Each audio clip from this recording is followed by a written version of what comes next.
Hello, I'm Isaac Hayes III, founder and CEO of Fanbase, and I'm here with a very important message. We are at a turning point in the Black community where we must have equity in the apps we use that scale to billions of dollars. But this time, we own the infrastructure, we own the culture, and we shape the future. And Fanbase is the future. Fanbase combines the free functionality of Instagram, TikTok, and YouTube into an all-in-one platform built for the evolution of social media and monetization. With over 1.4 million users, that's real proof that we are shifting the conversation of tech ownership and equity for creators. So right now, I want you to go to startengine.com/fanbase and invest today. The minimum to invest is $399. That gets you 60 shares of stock in Fanbase at $665 a share. This marks a turning point in Black ownership of social media. If we don't take this opportunity to own social media right now, we will always be customers to our own creations. And that can't go on. So once again, go to startengine.com/fanbase and invest today. We must own the platforms where our voices live, our stories matter, and where our culture drives the world. Thank you. Folks, Black Star Network is here. Hold no punches. I'm real revolutionary right now. Black power.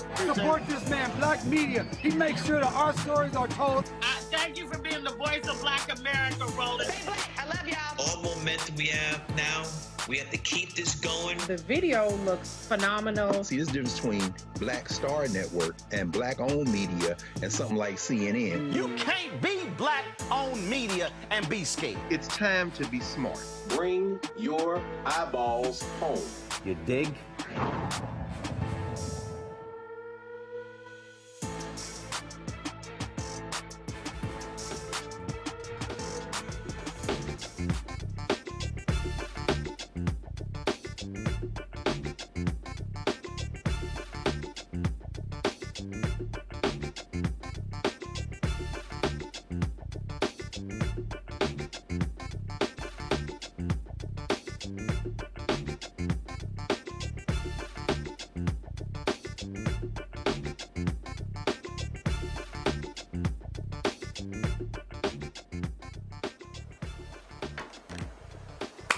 Folks, today's Thursday, September 11th, 2025. Coming up on Roland Martin Unfiltered, streaming live on the Black Star Network. 24 years ago, America and the world was altered when planes crashed into the Twin Towers in New York City. Remembrances took place today in New York City, the Pentagon, also in Pennsylvania. Remembering the day, nearly 3,000 Americans who lost their lives. We'll have a look back on that. 5 HBCUs and Democratic National Committee were investigated after bomb threats were called in. Several of the HBCUs have canceled classes for the remainder of the week. This comes on the heel of the shooting death of right-wing activist Charlie Kirk at a white campus in Utah. Speaking of that, folks, we continue to see the reverberations from that. And African Americans have been, of course, talking about that as well, especially with a lot of the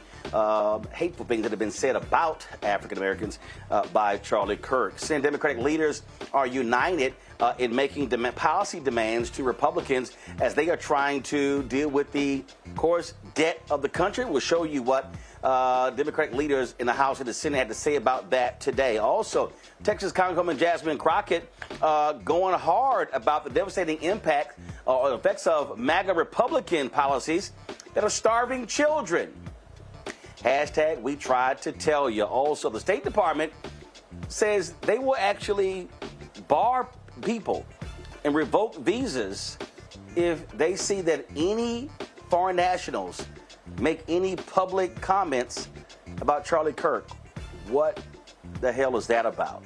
And in business news, Paramount Skydance announces they're going to make a major bid or make a bid to buy Warner Discovery, the parent company of CNN. That means that the company that has been bowing to Donald Trump, that already owns CBS, could potentially be owning CNN as well. Yeah, we got lots to talk about when it comes to that. So it's a lot we're going to cover. Also, this racist, white conservative pastor out of Austin, Texas, He says that white parents should give their kids the talk to beware of black people and crime. Would you like to show you what he had to say? It's time to bring the funk on Roland Martin Unfiltered on the Black Star Network. Let's go. He's got it. Whatever the miss, he's on it. Whatever it is, he's got the scoop, the fact, the find. And when it breaks, he's right on time and it's rolling. Best believe he's knowing. Putting it down from sports to news to politics. With entertainment just for kicks, he's rolling. It's on go, roll, roll, y'all. It's Roland Martin, yeah. Rolling with Roland now. He's funky, he's fresh, he's real, the best, you know he's Roland Martin now.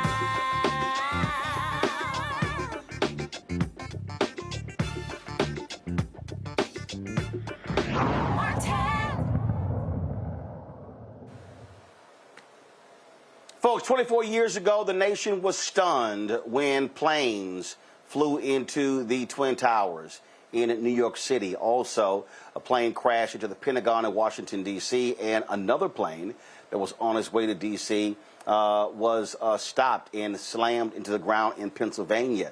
The passengers stopped that from happening, and of course, all aboard that plane died. Nearly 3,000 people in these three attacks perished. Today in New York City, there was a commemoration there and the Pentagon as well. Here is some of what took place in New York City.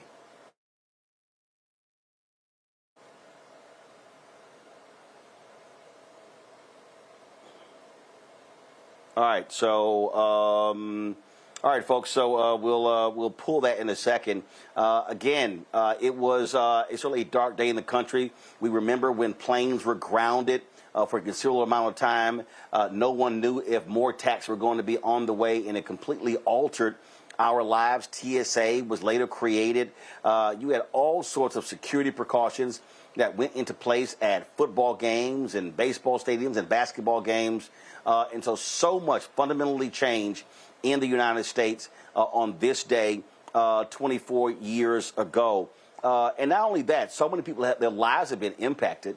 So many people got what is called the 9/11 cancer. In fact, today I was looking at this report where a reporter from Fox News who spent lots of time there on the ground announced that he is dealing with that particular cancer. And so because of the debris and everything along those lines, folks have been dealing with that. So many people have died as a result of what took place on that particular day as a result of that cancer. So, yeah, Fox News' Eric Shawn has a cancer diagnosis stemming from his exposure on September 11th. And so, again, so much took place in this country. I was, of course, at the time running blackamericaweb.com and was immediately put on the Time Journal Morning Show to talk about what took place. And, of course, what took place there led to the Iraq War. And so there have been so many dominoes that have fallen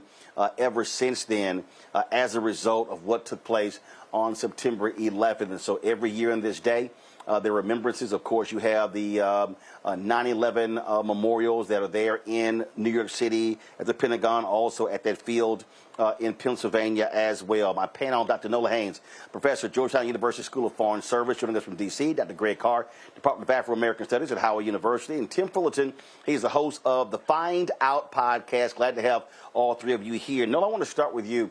The foreign policy implications of what happened on that day have been vast, and here we sit 24 years later, and let's just be honest, our foreign policy was forever changed after that day. Of course, we went into Afghanistan, had to go back into Afghanistan, the killing of Osama bin Laden, the taking down of Iraq, the destabilization of the Middle East with the taking down of Iraq, and Saddam Hussein, later Muammar Gaddafi, and so that day changed a whole lot in this country and in this world. Absolutely. And I'm so happy this is where we're starting. On my show, Nightcap, we've been preparing to do a special 9/11 that's going to air next Tuesday. And the reason why it's important to me, like you said, Roland, being part of the national security and foreign policy community, I wanted to take a little time to talk about what 24 years later looks like in this political landscape. And also, how we're still dealing with the ramifications of it. You named a lot of things, but one thing that has consequences for why we sit here today, there are some that can link us pulling out of Afghanistan to Putin going into Ukraine for the second time, because he felt emboldened, thinking that we didn't have our eye on the prize, so to speak, after we left Afghanistan. So all of these kind of consequences can be traced back to when not only, America changed, but like you said, the world changed. And just today, I interviewed a young woman from who's at Howard University, and her father died of 9/11 related cancer. And she tells her story along with Representative Greg Meeks and a lot of other people in the foreign policy and national security community. And I'm going to take a little time to really just tell that story about all the different moments, like you named, from Iraq to Afghanistan. Why didn't the killing of Osama bin Laden end it, right? To Islamophobia, what New York was like at that time, what the rest of the country was like at that time. And we are still dealing with the fallout of that. And one of my experts even talk about the relationship between 9/11 and how we are dealing with political violence today. And I know that we're going to talk about that a little later on, but you can connect the dots in various places and can find a relationship to 9/11. So today is a somber day for many reasons, because it's not just about that day. It is about 24 years later and still dealing with the fallout. And on that point, we talk about so much foreign policy-wise, Greg.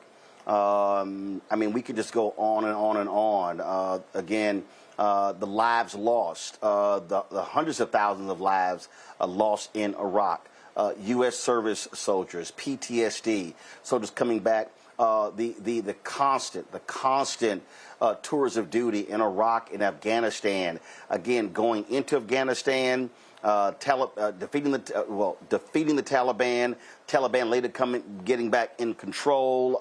We could just go on and on and on. And the billions upon billions, more than $1 trillion of American taxpayer dollars spent as well in the aftermath of what took place on 9/11. Absolutely. Fascism never misses an opportunity to make some hay out of disaster. I've seen young people, including some of my students who were not born 24 years ago, who say that, in fact, one student, they said that was the last time that we were all together as a country. And I got a little sad when I heard him say that, because this isn't a nation. The nativism, the hyper-patriotism congealed around an agenda that we are still paying the price for, as you said, to the tune of billions of dollars. The warmongers, the Donald Rumsfelds, the Dick Cheneys, the hapless George W. Bush, used really as a signing pen. Remember, this is what gave birth to the Patriot Act. And then this is what gave birth the following year to the Department of Homeland Security. And then the year after that, 2003, ICE. So talk about ramifications, talk about ginning up fear and fear-mongering. Let's not forget that the only human being to stand up in the federal legislature in either house and say, oh no, was the current mayor of Oakland, Barbara Lee, then Congresswoman Barbara Lee, and how widely she was excoriated. And of course, going into Afghanistan is one thing, but hey, Donald Rumsfeld, let's not miss this opportunity. Remember Colin Powell shaking a vial of chalk dust, claiming it was yellow cake, and the next thing you know, we're in Iraq forever.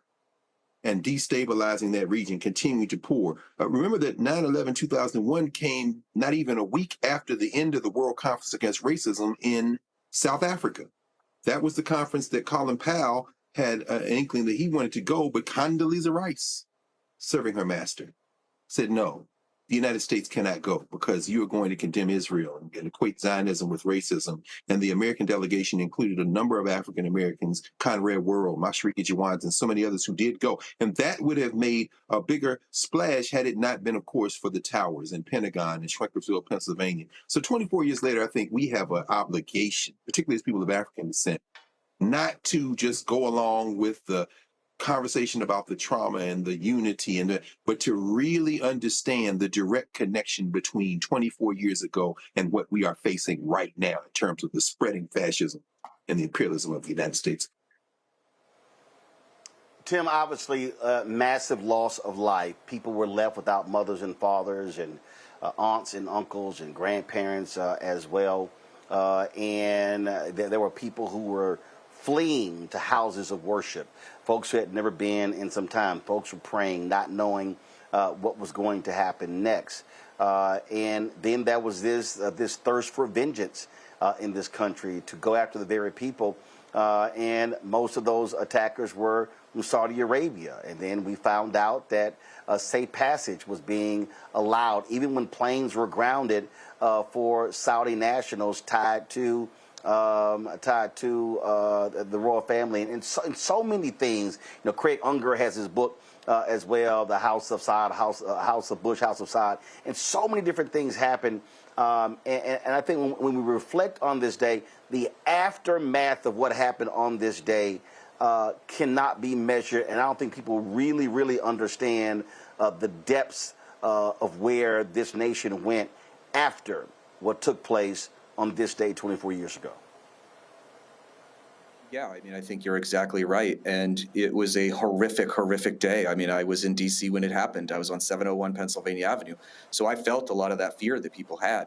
And, you know, George W. Bush had a real opportunity there to reset and really move us in a positive direction. And instead, as you mentioned, Roland, we decided to choose vengeance.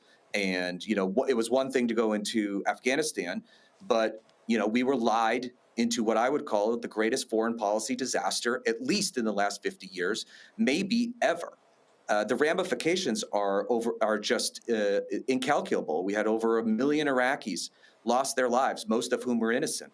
You know, tens of thousands of Americans were both killed and wounded in this. And then, you know, the government has turned their backs on first responders in the lower Manhattan. You know, Jon Stewart and others had to raise hell to get benefits for these people who were, you know, doing the best job that they could in helping people. And then we turned our backs on them.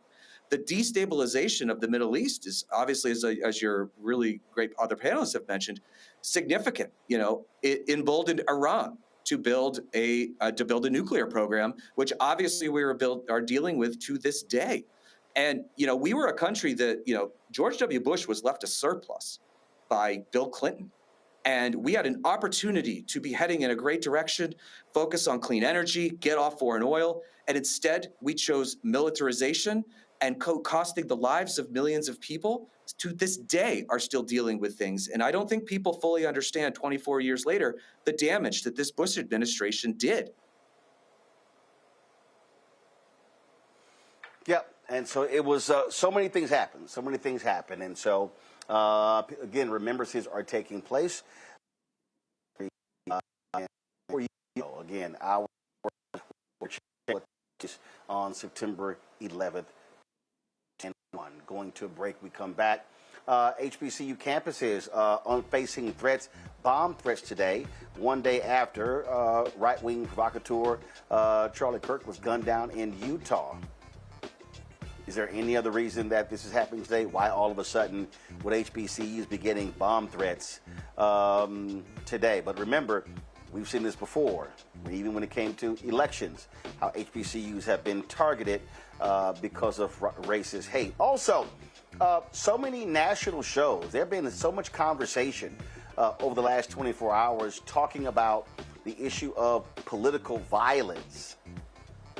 Here's the problem. We don't know who committed this act. We don't know who did it.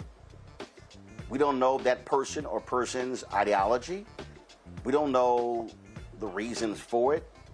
So why are so many people automatically jumping to political violence and not waiting for this simply to unfold. You're watching Roland Martin Unfiltered on the Black Star Network. Black Star Network, what's happening? It's your man, Kim. And look, my new single, Rock With Me, is on fire. We debuted as the #1 most added and greatest gainer at R&B radio. So look, I want you to go check it out at musicbykim.com. Listen to it, download it, tell me what you think about it. Also, make sure you sign up to be a part of my community so we can stay connected. At Music by Kim on all social media platforms. Thank you for rocking with me. And keep love on the one. 'Cause I want you to rock with me. We live in a strange world till the darkness falls forever. Baby, let's be the dawn. When it feels like it's taking me over, you're making me stronger, my sweet love. This week on The Other Side of Change. DC has been ravaged and taken over by tanks, soldiers, police officers over the last 2 weeks, and it's only starting there. Trump has announced that he also has plans to bring this to Chicago, Baltimore, and New York City. So we're going to dig into it. This is On the Other Side of Change, only on the Black Star Network.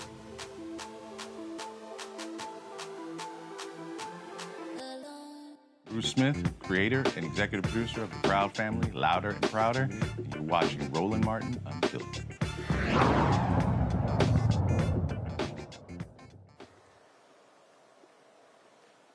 Folks, multiple HBCUs have been under a lockdown amid threats to their campuses. Alabama State University, Hampton University, Virginia State University, Southern University in Baton Rouge, as well as Bethune-Cookman University in Florida, were all placed on lockdown today, each citing potential threats made against their campuses. In Atlanta, Spelman College urged students and faculty to avoid campus and implemented heightened security measures following a threat made against nearby Clark Atlanta University. Campus police at Clark Atlanta University confirmed the threat had been received, prompting a shelter-in-place order. These incidents come one day after right-wing influencer Charlie Kirk was shot dead on a college campus in Utah. House Minority Leader Hakeem Jeffries released a statement about these threats. This is what he had to say. He said, the violent threats made today against several historically black colleges and universities throughout the nation are despicable, and yet another indication that the explosion of hateful extremism is out of control. We stand with the students, faculty, and communities that have had their peace and safety disrupted. I'm thankful to local law enforcement for their swift response.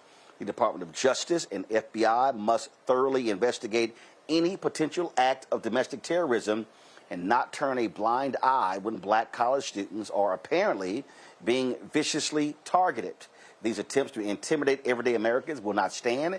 We need leadership at this moment that brings the country together. Now, a threat was also made against the Democratic National Committee headquarters. Senate staff received an alert from the U.S. Capitol regarding the responses of the National Party's headquarters. According to a statement from the U.S. Capitol Police, officers were alerted to the potential threat at 1:07 p.m. Eastern and began sweeping the building and surrounding areas. As of the latest update,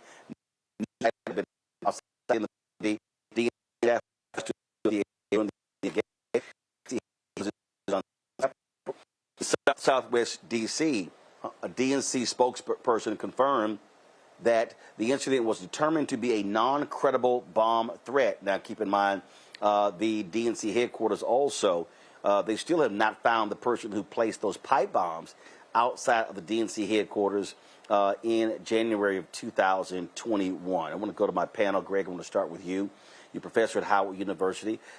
Give us a sense of what it felt like on that campus today. Howard was not one of those schools that were impacted. But the thing here, I mean, what does it say that after this day, HBCUs were targeted? I mean, the reality is, in this climate we're in this anti-black climate, HBCUs are a huge target for racists in America. Roland, I'm trying to pick my words carefully here. When the first reports began to filter out earlier today, I went to several of my group chats because, of course, I have colleagues at every one of those campuses, at most of the HBCUs, of course, those students, from most of them. And the reports I got back, some were sheltering in place, like Clark. Students at Spelman were locked down for about an hour next door. Morehouse, of course, got a report back, and we were in conversation. And the general sentiment was this: you're not going to intimidate us, and you're not going to scare us. These white nationalists are at war with each other. They've been at war with each other since they left Europe 500 years ago.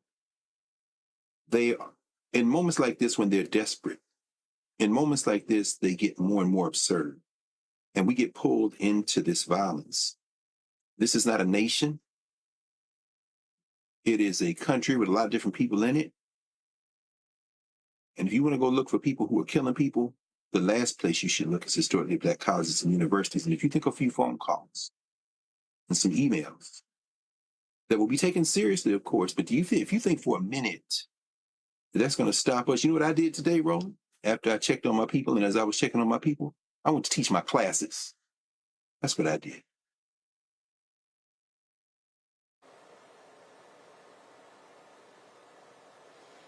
Nola, again, we talk about threats.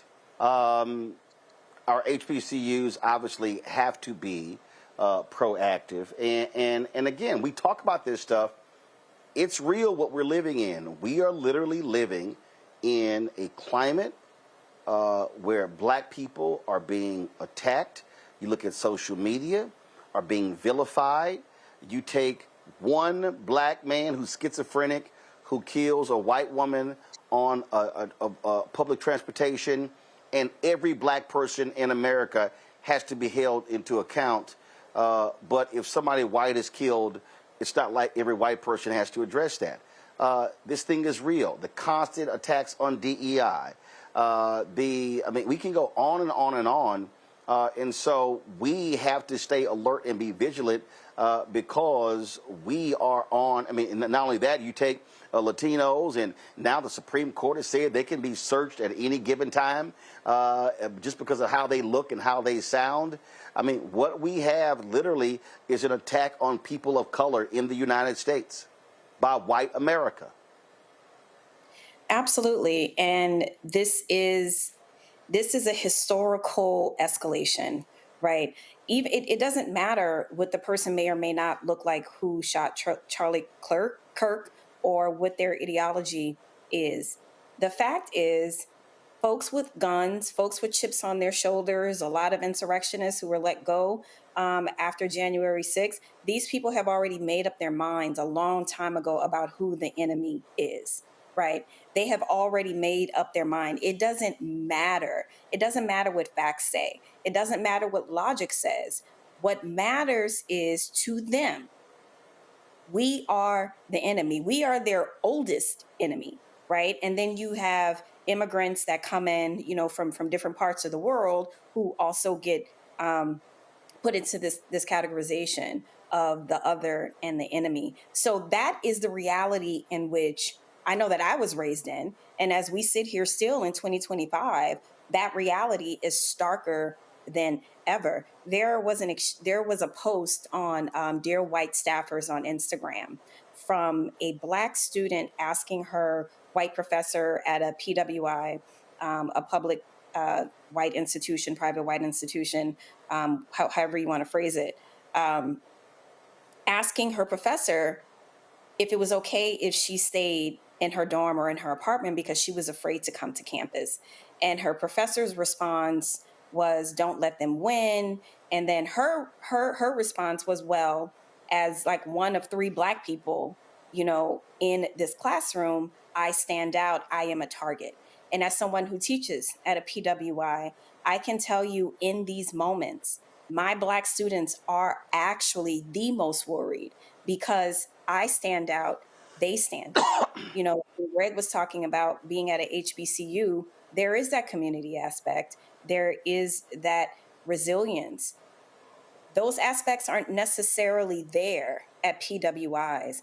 And so it's a very interesting kind of parallel where you have Black students in one instance, they have that community. We stand together, like I wish you would kind of mentality.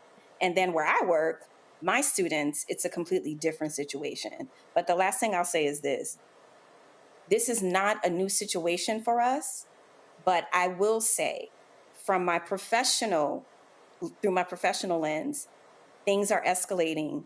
We are beyond warm. We are approaching hot every single day when we are talking about this kind of nuanced civil war. We're definitely in a warm to hot phase. And see, Tim, the issue that we are dealing with, is that historically, if we go back to the Department of Justice, we go back to the Black Freedom Movement, we talk about the protection of civil rights workers and marchers and protesters. Bobby Kennedy was the Attorney General.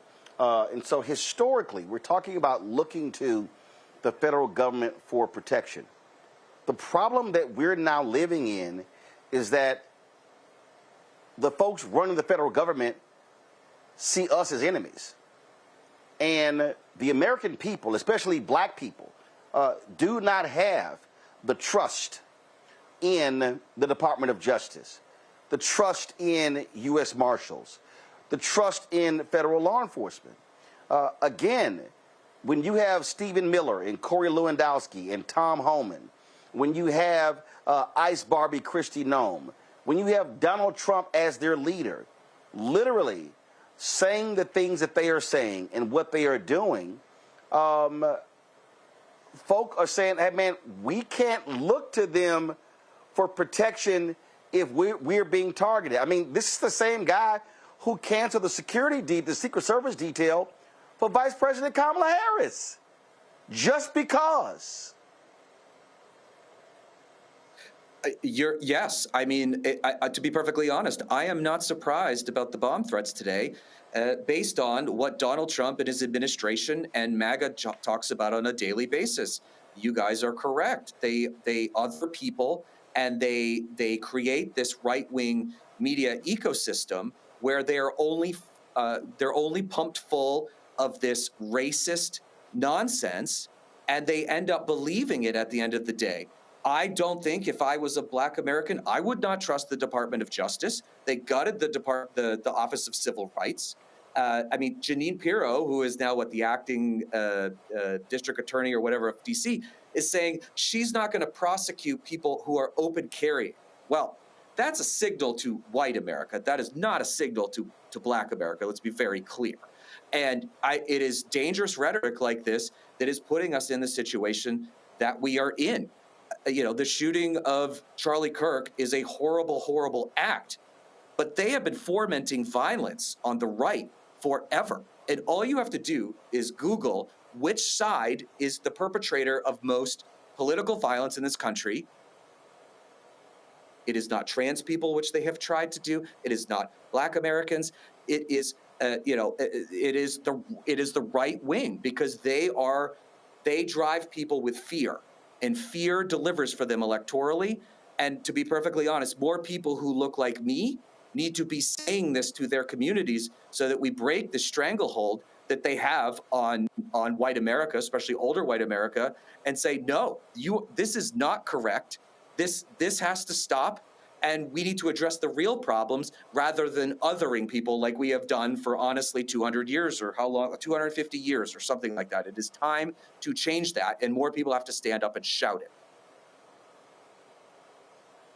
So here's the thing that is confusing to me, and I'm seeing all of these different networks in their coverage. Time Magazine, let me see, I saw it, I sent some people yesterday. Time Magazine put a cover, Enough, the Killing of Charlie Kirk and the Epidemic of American Political Violence. And it goes on and on and on. Here's the problem that I have here, Tim. No one knows what the hell they're talking about. Now, assumptions obviously are being made. Assumptions are being made because he kicked off whatever this tour at Utah, this university in Utah. Okay? But to me, it is journalistic malpractice and you're seeing journalistic malpractice to start assigning reasons behind what happened yesterday when you don't know what the reasons are. Folks, you have no suspect or suspects. FBI puts a photo out. You've got no manifest. You've got nothing. An early report by the Wall Street Journal about these anti-fascist transgender markings on the inside of the rifle. 20 minutes later, the ATF was like, hey, time out. We haven't checked any of this out. So all of a sudden, and so you're seeing this whole deal. And what I have been saying to people is, shut up. Shut up. You literally don't know what you're talking about. And I just think that when people jump to conclusions, we've seen this before in other stories, when something happens and then it's like, oh, we found out later what the truth was. You don't know. There's nothing wrong with just shutting up and letting law enforcement do what they do. I believe that what you have seen in the last 24 hours with the ramping up of all of this are folk wanting to jump to conclusions. It does not serve anybody to jump to a conclusion. And even Donald Trump did the exact same thing. And this is the problem. When you heighten these things, how about actually waiting for real information? Is it that hard? For a normal, sane person, no, it is not hard. But the reality is that the Republican Party takes their marching orders from Donald Trump. And he sat in the Oval Office yesterday, I believe, behind the Resolute desk and blamed Democrats for this shooting. And like you said, Roland, we don't know who this person is. The same thing happened last year with the assassination attempt of Donald Trump. Right-wing media immediately jumped on the fact, and they said this was clearly a Democrat, this was left-wing violence.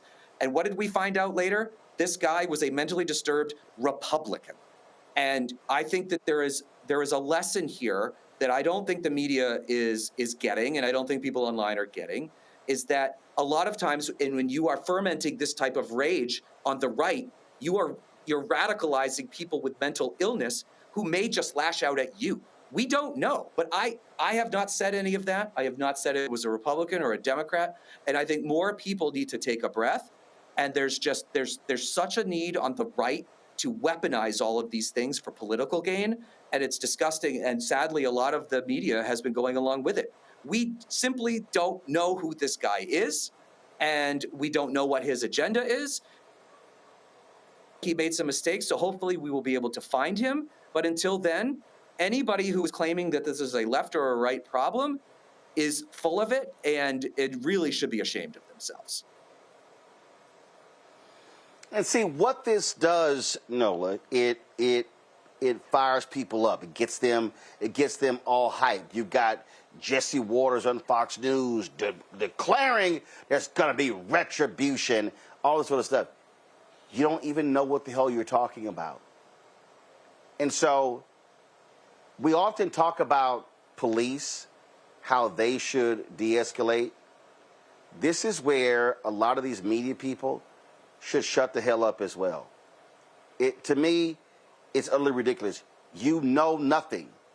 You literally know nothing about what happened, the reason behind it. Nothing. Not a little bit, not some. Nola, literally nothing. Roland, you are still operating as a professional. We all know that professionalism, facts, and logic no longer exist on this timeline.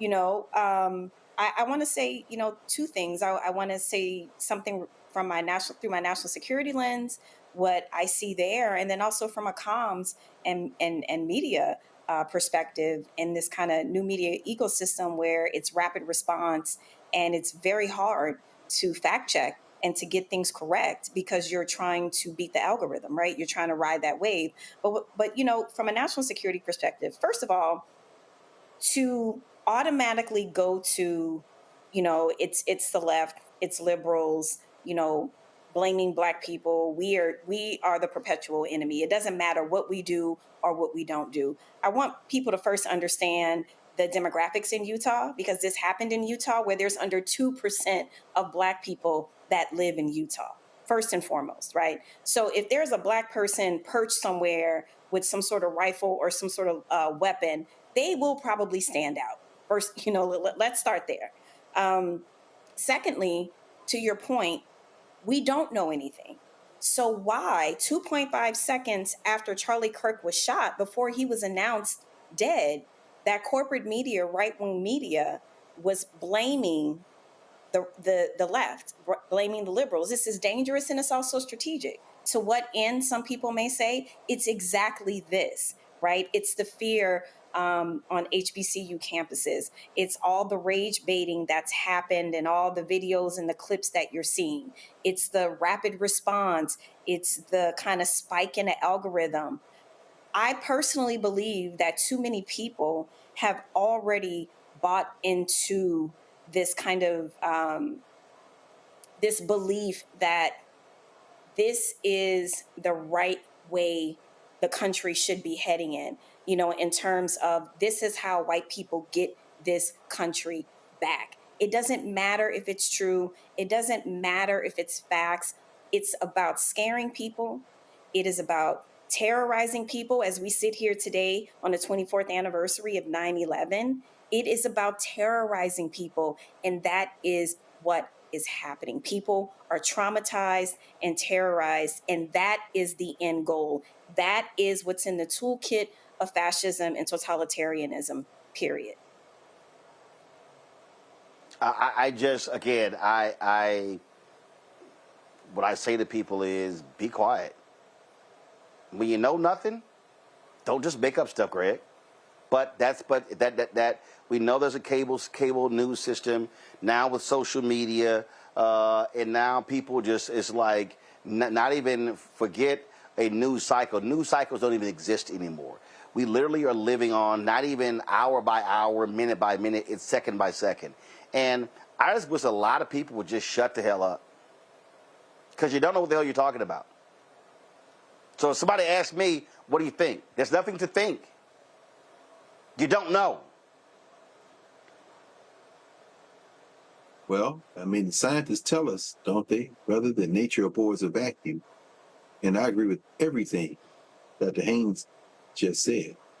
Nolan, as you were talking about earlier, being at a white college campus, my heart goes out to you, because I absolutely, I went to Temple, went to Ohio State after that, Tennessee State. And even while I work at HBCU, I know exactly what it's like to be in a sea of whiteness and with your head on a swivel. So I can't express the depth of feeling that I have for that. And so that's a very real thing.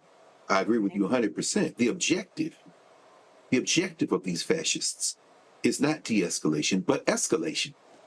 These small-minded folk, they have no morals, they have no ethics. All they want is power.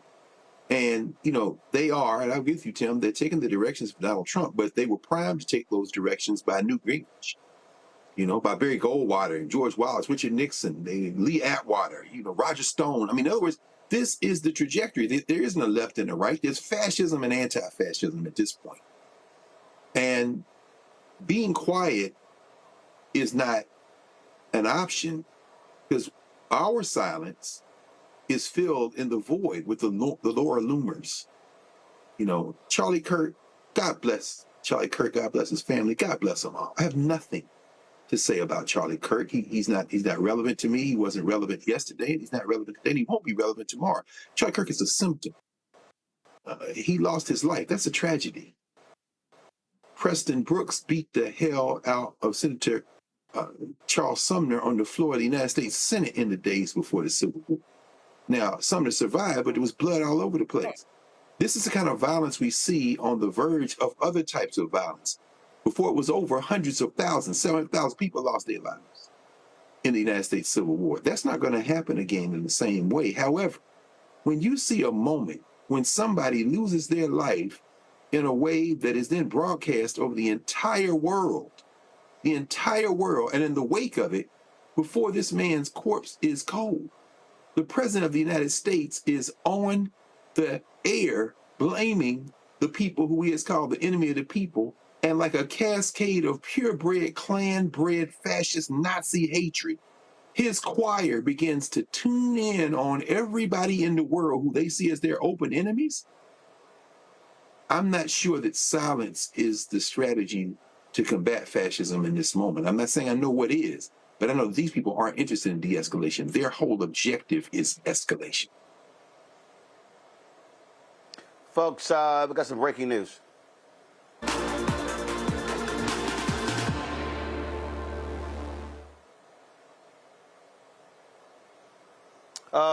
News reports are coming in.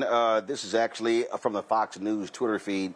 The U.S. Naval Academy is on lockdown after a midshipman who had been kicked out of the school has returned to campus armed with a weapon.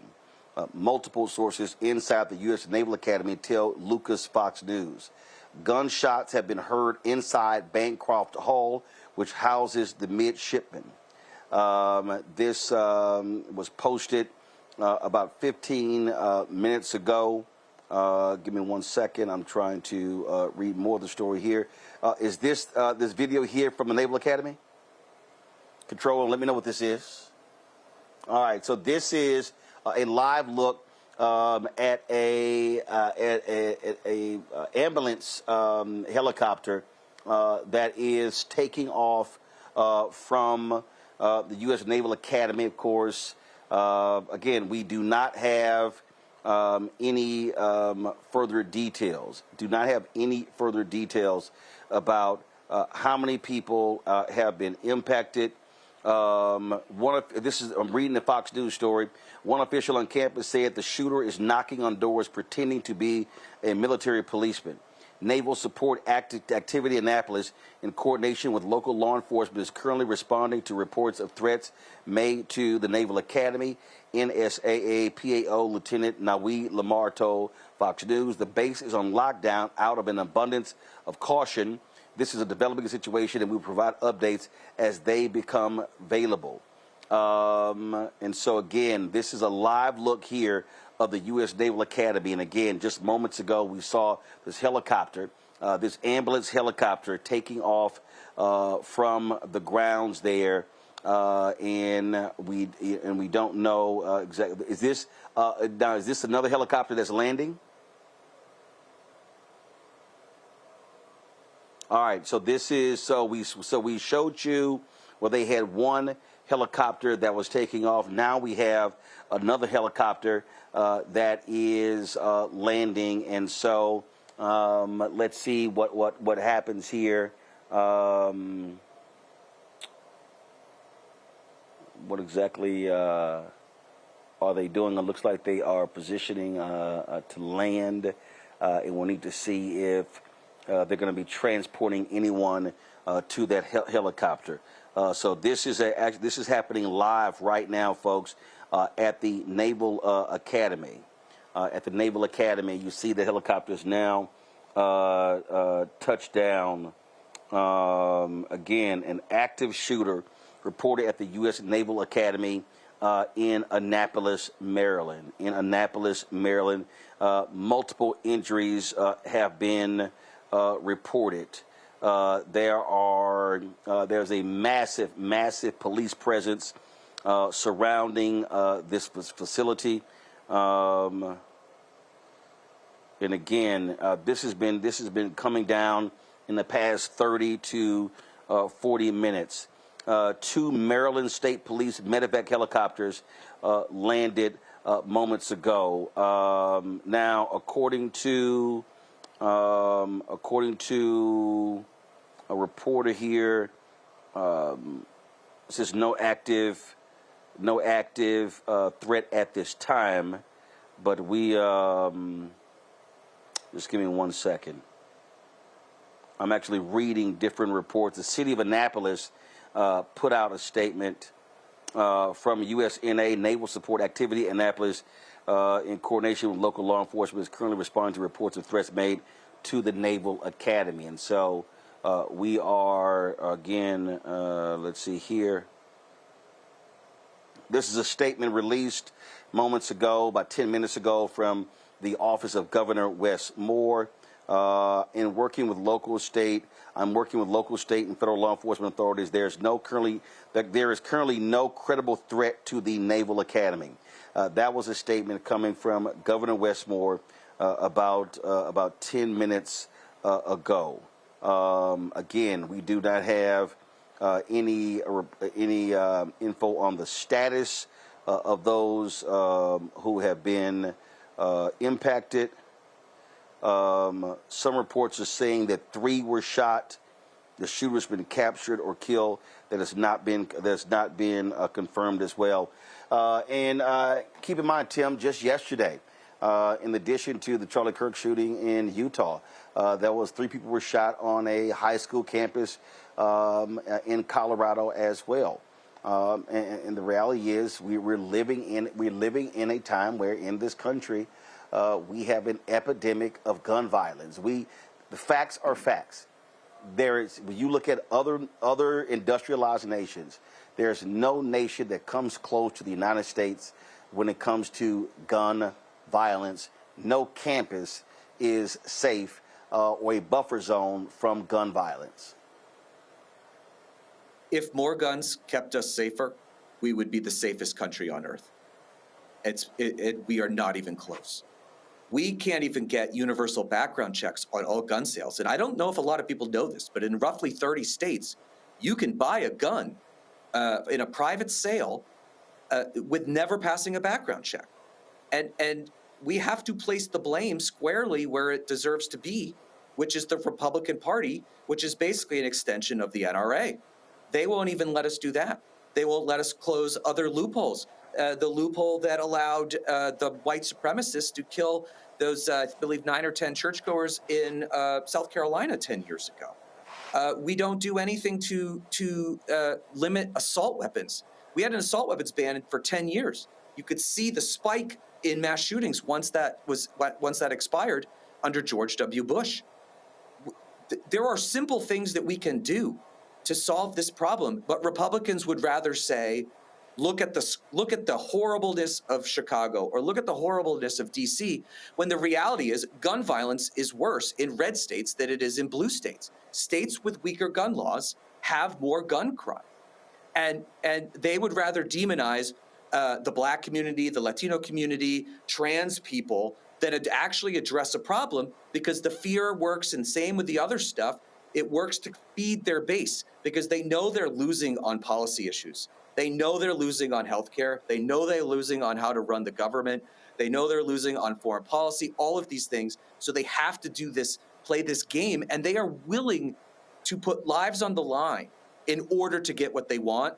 And it is disgusting and it is shameful.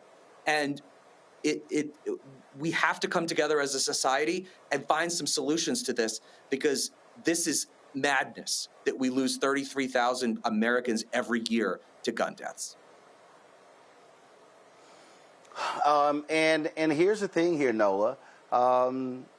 What do you often hear come from Republicans who defend this? They talk about the need to put guns in the hand of the good guys. This is the U.S. Naval Academy. Lots of security, lots of guns on that campus, and there still has been a mass shooting. Absolutely.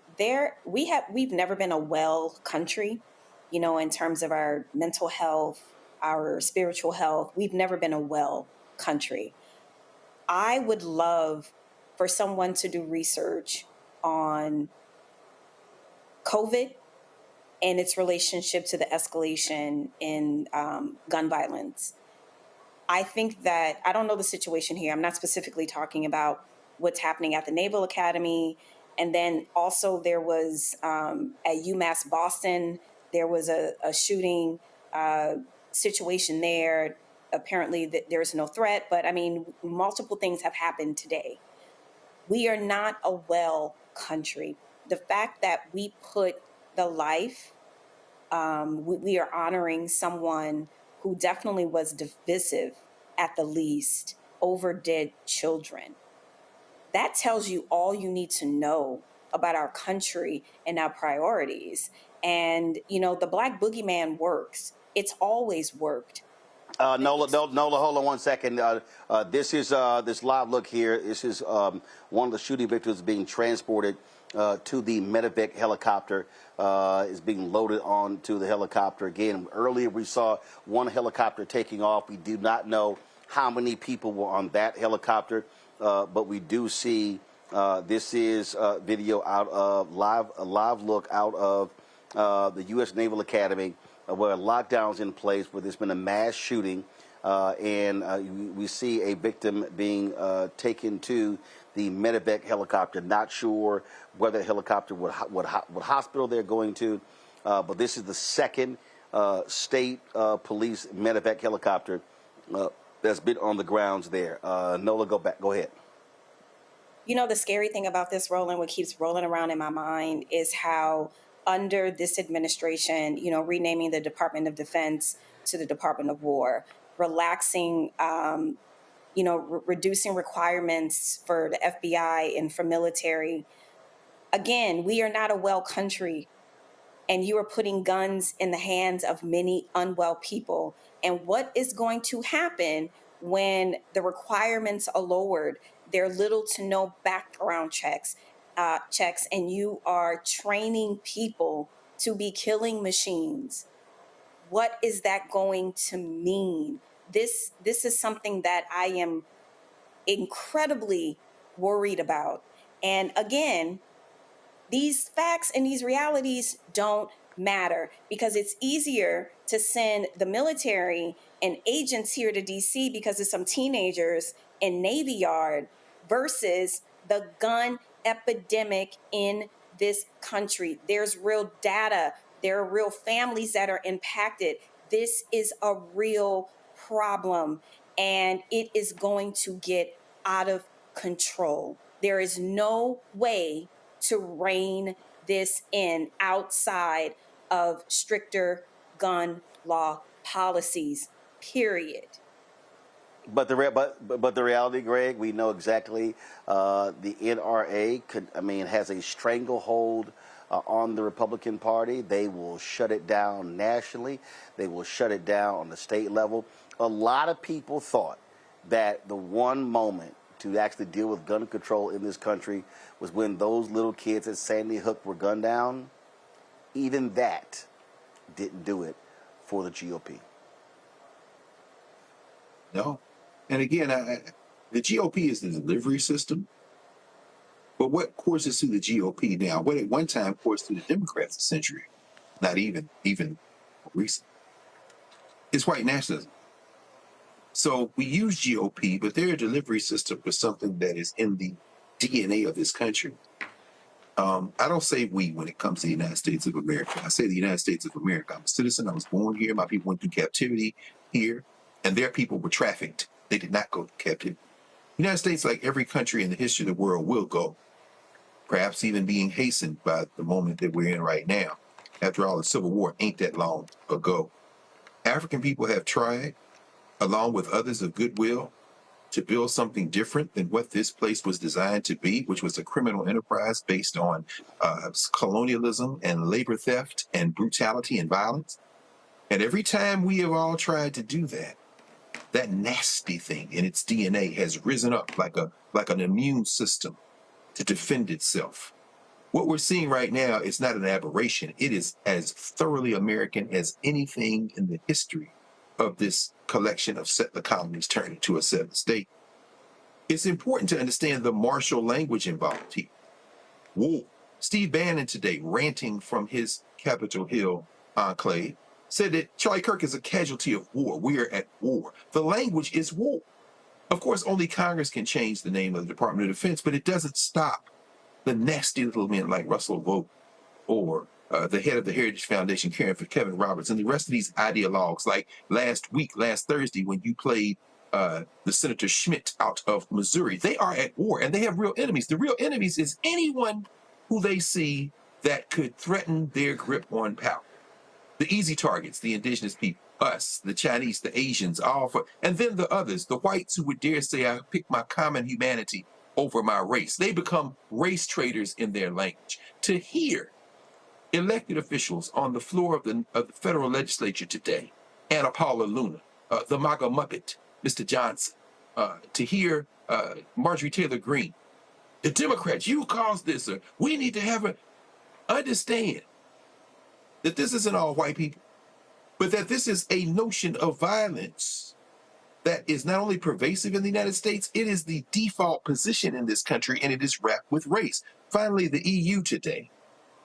We saw in Strasbourg, the European Parliament President, Roberta Metsola, rejected these right-wingers who tried to hold a moment of silence for Charlie Kirk. They tried a couple of times. Charlie Weimer's tried from the right-wing European Conservatives and Reformists Party. And they were like, we need to have a woman. No. And the EU Parliament erupted with protest. Why? Because people in the world know fascism when they see it.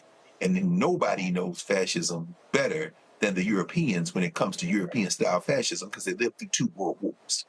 And what we are seeing right now is a war in the mind of those who have declared war on all of us.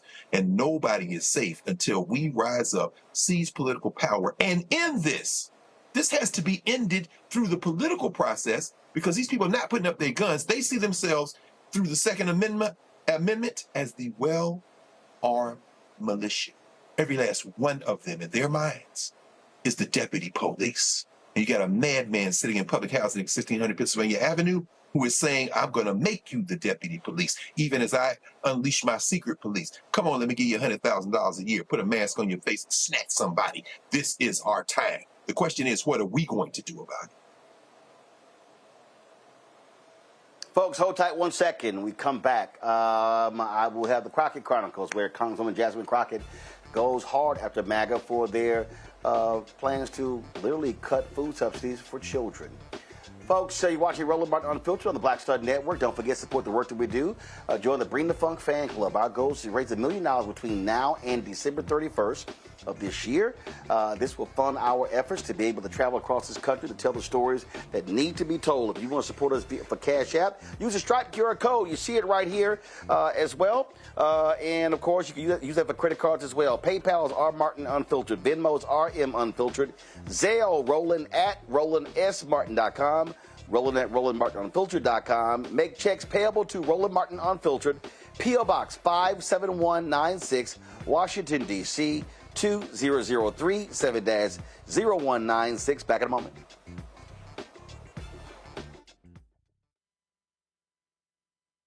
This week on the other side of change. Hurricane Katrina, 20 years later.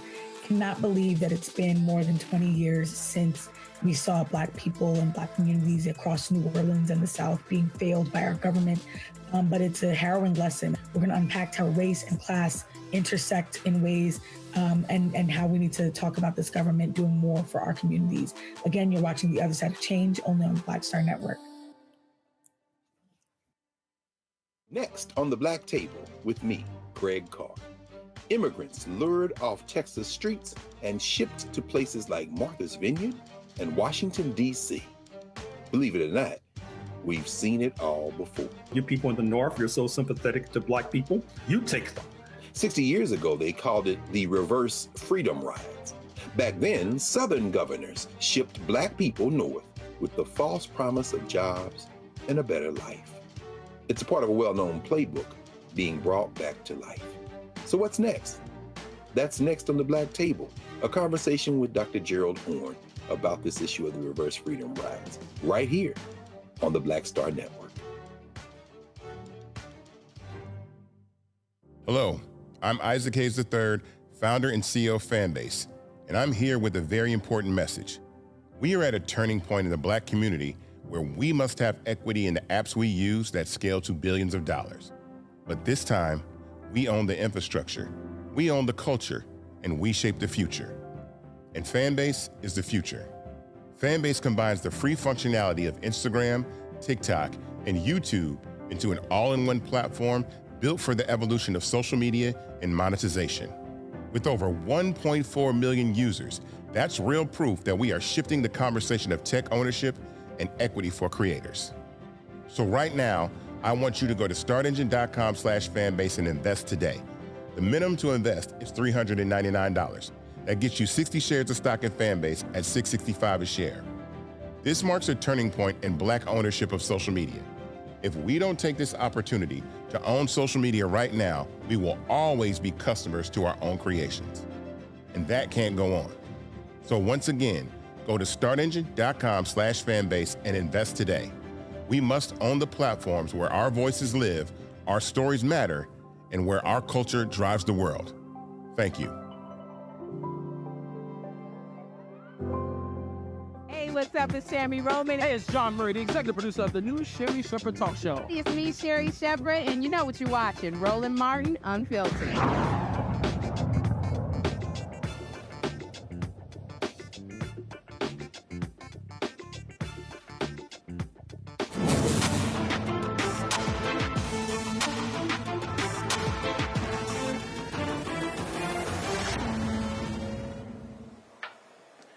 Hello, folks. I'm actually broadcasting the show from the 30th Congressional District, which, of course, represented by Congresswoman Jasmine Crockett. And, man, was she giving the Republicans all they deserve yesterday in a committee hearing, chastising them for calling themselves pro-life, but looking to starve kids. She hit them in a whole bunch of areas. Roll it. Farm bankruptcies in 2025 already exceed 2024 levels. That is from Hoosier Ag. And the second one says farm bankruptcies rising in 2025. All right. The reason that I wanted to talk about farming is because it seems like we think that we can talk about things in some sort of vacuum. You can't talk about healthy children if you don't talk about whether or not they have money to access any food, whether it's good or bad.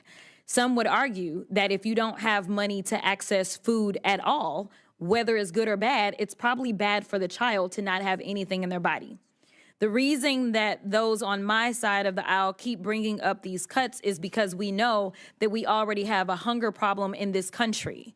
Considering the fact that we have a hunger problem in this country, it's now only been compounded by the poor policies of this administration and House Republicans as well as Senate Republicans. You see, I don't believe that you can just have a mantra where you say, make America healthy again, without actually doing the work, because as the good book says, faith without works is dead. So let's talk about the work that really needs to be done. Number one, it's in policy. Policy that doesn't look like ridiculous tariffs that unfortunately now have our farmers going under. In fact, to be very specific, farm bankruptcies are up 55% compared to 2023. Which minimizes the amount of food that we do have that will be available. And ultimately, that food will be more expensive because that's simple economics. Yet at the same time, the $6 a day that people get to eat, that's going away. And besides the SNAP benefits themselves, we're talking about those kids that only get their food at school. And we are able to set the guidelines for whether or not that's healthy food or not. The reality is that I am so disturbed because under this Department of Health and Human Services, literally, they have become the threat to the American people. Serving from the state of Texas, unfortunately, we had to endure the very beginning of the measles outbreak. For the first time in 20 years, children are dying.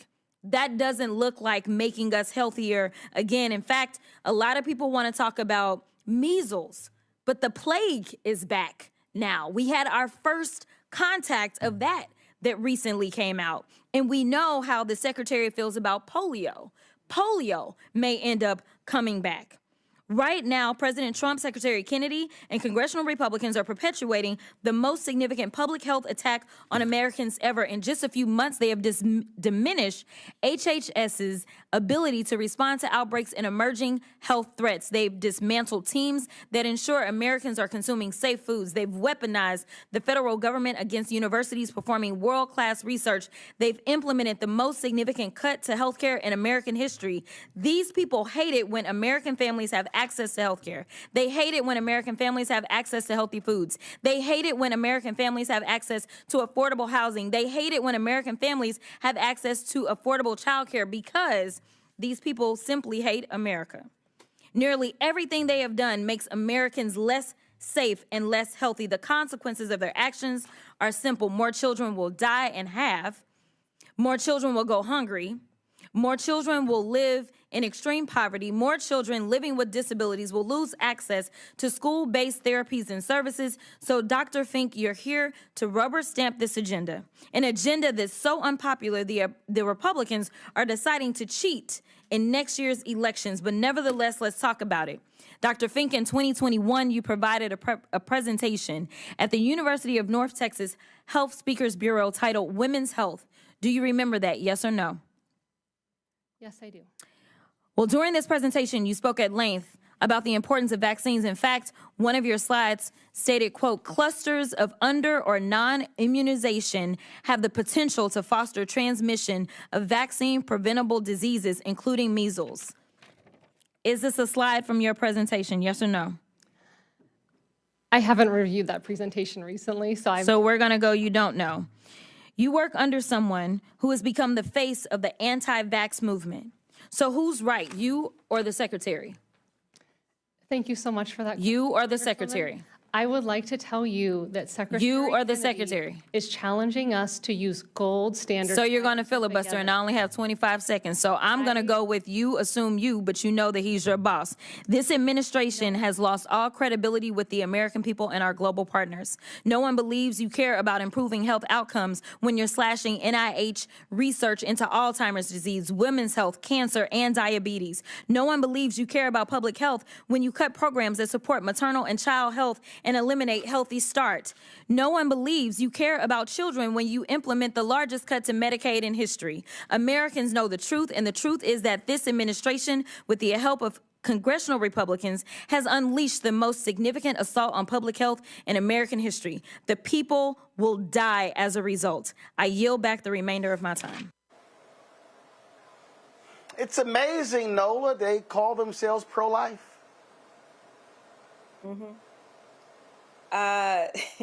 Pro-life has somewhat of a interesting definition because they don't want you to get rid of the child that you can't afford, but they won't help you to afford that child that you can't afford. It is about something far more sinister in my view. You know, it's definitely to control women's bodies. There's that, right? And then it's always been, you need a part of the population who's going to go to the military, right? And now we're in a situation where we are in a deficit regarding farms, regarding all types of certain type of work that Americans just are no longer used to and just do not want to do. So it is one situation where white folks are concerned with the dwindling population of white births, you know, for a different set of reasons why they are concerned with births from Black folks, brown folks, you know, Asian folks, because the way in which this country is turning is they want people in certain labor industries as they are deporting communities of people who have been doing that work for a long time. So where are you going to get farm hands? Where are you going to get factory workers? Where are you going to get people to join the military? So in my view, this is far more sinister. It always has been. And the things that Representative Crockett pointed out, it's just blatant hypocrisy. And, you know, as a social scientist, with a STEM background, it broke my heart to hear that woman sit there and she was about to try to find all types of reasons to support her boss, who is a conspiracy theorist. It doesn't go beyond that. This country has been overtaken by conspiracy theorists, not by professionals, not by experts, but this is the situation that we are in, and real people are going to suffer. Children are going to die. Older people are going to die. People are going to get sick. That is simply the reality. Look, Tim, I'm telling you, I keep saying this. I've been saying this since Vice President Kamala Harris lost to Donald Trump. The only way this changes, the only way this is going to change is white people in America are going to have to feel maximum pain. So everything you heard Congresswoman Jasmine Crockett lay out right there speaks right to y'all gonna lose food, y'all gonna lose health care, y'all gonna lose jobs. It's just gonna be loss, loss, loss. You ain't getting money for housing. The tariffs are gonna kick your butt. And listen, black people, we've been trying to tell America and saving America. And if white people in America actually listen to black people, we will be much better off in this country. But they keep getting this hard lesson. And all of those people who voted for Trump and they vouch for Trump and they wear their little MAGA hats and they fly their little flags, all them broke-ass people are about to learn a hard lesson. He never gave a damn about them. He don't give a damn about them now, and he's been lying to them the whole time, and they fell for the hook, line, and sinker. There's a reason why we named our podcast the Find Out Podcast, because in November, and it was mostly white people, we effed around, not me, but white people effed around, and now we're finding out. And there's a perfect example of people needing to see it in their wallet and not being able to have empathy for others. There were these farmers in Arkansas earlier this week or late last week who were begging Donald Trump for help because his tariffs are hurting them. Well, Donald Trump told them what he was going to do. They just didn't think it was going to affect them, and they were fine with other people suffering, people of color suffering, trans people, just not them. And I think you're right, Roland. There are a lot, the majority of people who look like me in this country do need to, for some reason, need to feel it directly before they will do anything. And the reality is they are about to find out big time, because the tariffs, that bill is starting to come due. Americans are realizing that they are paying the tax. I mean, Republicans say they hate taxes. They just put billions of tax increases on the poorest Americans in the country. And all of these policies where we're cutting government services, we're cutting SNAP benefits for children, as Congresswoman Crockett was talking about. What? We cut $1.1 trillion from Medicaid, which provides, healthcare services for poor working class people. Also, mental health services for poor working class people. We talked about the gun violence issue before. This administration seems hell-bent on destroying this country financially. And, I'm hopeful that more people will realize that they are going to be affected in a negative way. Their groceries are continuing to go up. Donald Trump won on saying he was going to lower prices. He's not done a single thing to lower prices in this country. In fact, he's done the opposite. And, I hope that there are more people out there who are going to raise hell about this, because this is devastating people across the country, regardless of their race. I'm just hopeful that the people who look like me are waking up to the fact that this guy is not interested in helping them. He's using you to help his billionaire friends get a little bit extra in their pocket and screw everybody else. And this is what Democrats have to be pounding. I said this, Greg, to Congressman Ro Khanna was on here. I said it to Bernie Sanders. I'll say it to Elizabeth Warren, to all of them. Y'all need to take the fight to these folks direct and literally look them in the eye and say, he not bailing y'all out. He don't give a damn about y'all. Just letting y'all know. I mean, because here's the deal. And this is where the audience has to understand American history. I love it, Greg, when they say, black people, y'all have been voting Democrat for 60 years, and what have you gotten? Broke, poor, uneducated white folks. Y'all have been voting for Republicans a lot longer, and y'all still broke, you still uneducated, you still poor, you don't have housing, a lot of y'all got bad teeth. So I thought they cared about the working class.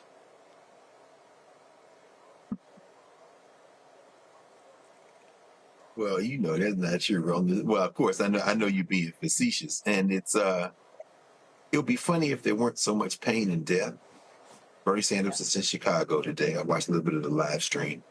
It's interesting because he's out there fighting this oligarchy tour.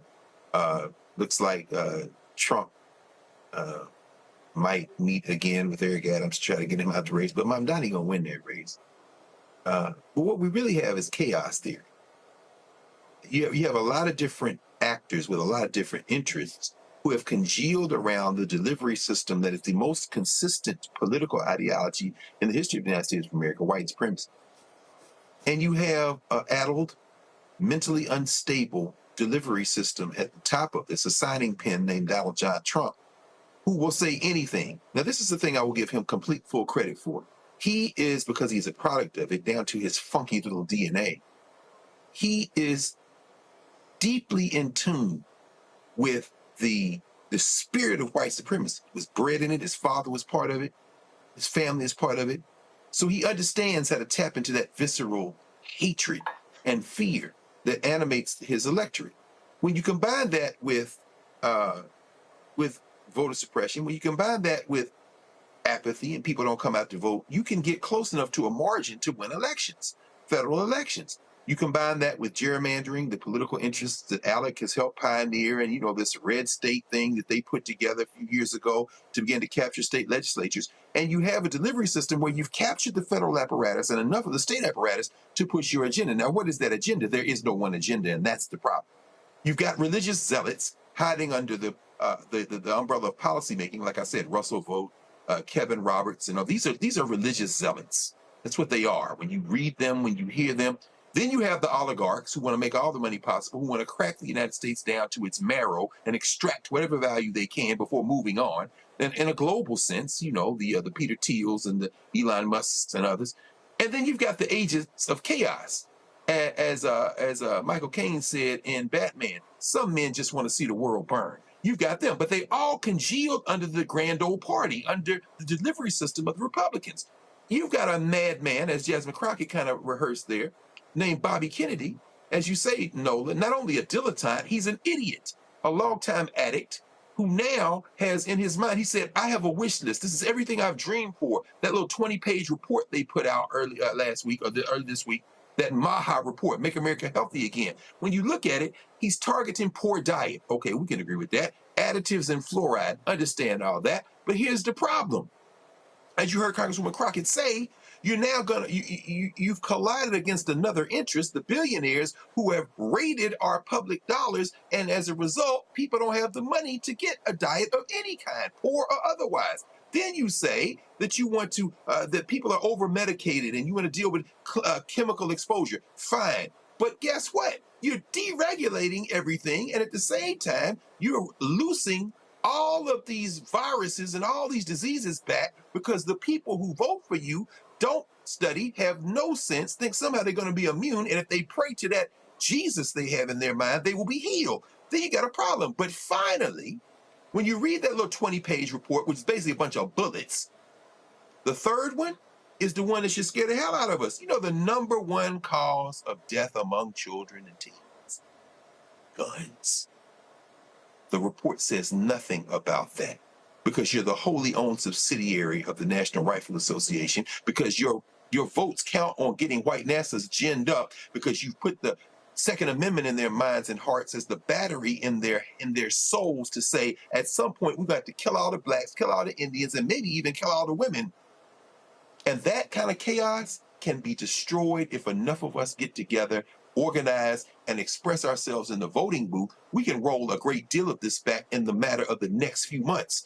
These special elections that are being won all over the country, the midterms coming up next year, this is the time to get off the damn bench and get in the game, because these chaos agents right here don't have a coherent plan, but the result will be the implosion of this polity. All right, folks, hold tight 1 second. We come back. Wall Street Journal is reporting that Paramount Skydance is likely going to put in a massive bid to buy Warner Discovery. That's the parent company of CNN.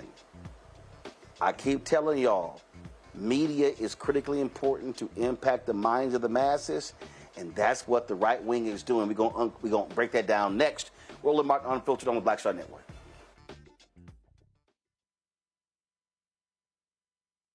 This week on The Other Side of Change. Hurricane Katrina, 20 years later.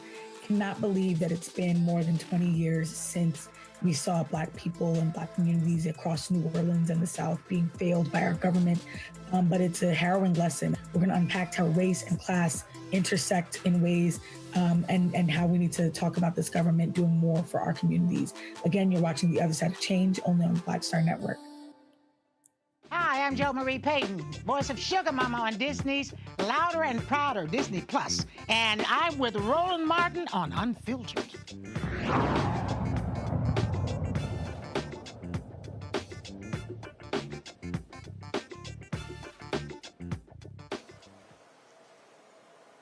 All right, folks, Larry Ellison's son, using his dad's money, bought Paramount CBS. Now, that same company, literally, that merger just went through. Now, Wall Street Journal is reporting that they're going to put in a massive bid to buy Warner Discovery, the parent company of CNN. Now, Warner Discovery, led by David Zaslav, they announced they're going to be splitting the company into two companies. But these folks, they want to buy the company in its entirety. Now, here's the whole deal here. Historically, it's critically important, historically, federal regulators would not allow a merger when you're talking about fewer competitors. So Paramount owns Paramount Pictures. They will be buying Warner Brothers. Both are major movie studios. But this is Donald Trump. We've already seen what's happening. Now, report just came out. Larry Ellison is now the richest man in the world. That's right, he surpassed Elon Musk. Larry Ellison, of course, founder of Oracle. Trump is going to let them also take over TikTok. So let me paint this picture for you so you understand. And Greg, I'm going to go to you first. I need people to understand that, and what these folks have been doing, what they've been doing is doing the bidding of Donald Trump. The FCC commissioner, the FCC chair said, get rid of DEI. They did it. They just hired an ombudsman for CBS who has no media experience, and he has expressed fealty to Donald Trump. That's who they hired. They're talking about cutting a deal and buying Barry Wise, her media company. She's a right-winger who left the New York Times. Guess what? And giving her editorial control over CBS. So if this happens here, that means that hardcore Trump supporters would own CBS, would own CNN, would own TikTok. I explained to people why Black Star Network matters, this show matters. And again, when you don't understand the power of media, and that's what the right wing have done. They were pissed off when George Soros bought, I forgot the radio company, it was escaping me right now, Cumulus. When he bought it, they were like, oh my God, George Soros is going to take over, and a lot of our conservative radio shows are on these stations. Because they saw what Sinclair did. They saw what Fox News has done, and Newsmax, and OAN. And so this could be a very serious issue when you talk about getting real news if they then own CBS and CNN. No, I agree. It's interesting, Roland. It's very interesting what you've built over the last 7 years. And then with Roland Martin Unfiltered, and then over the last 4 years with the Black Star. Not only is it the wave of the future, it's the only way to go. I'm less concerned with them buying it all. Legacy media has, almost like Tim Snyder in his book on fascism talks about, do not resist in advance, do not concede in advance, do not bow down before the thing goes down. Well, they've already done that.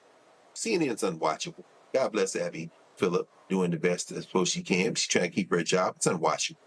MSNBC, of course, has had its purges, its rolling purges. They couldn't stand Melissa Harris Perry, much less Tiffany Cross or Joy Reid. They've had their purges, and now they are unwatchable. It's like a caricature listening to them.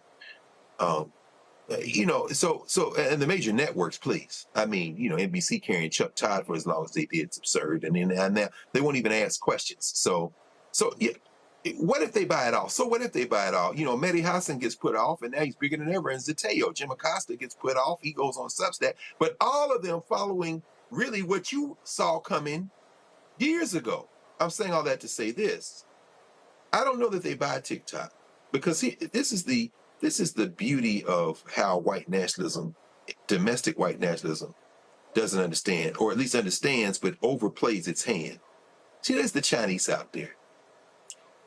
You saw Temu, is it? They made a carve-out exception to allow them to continue to ship. Why?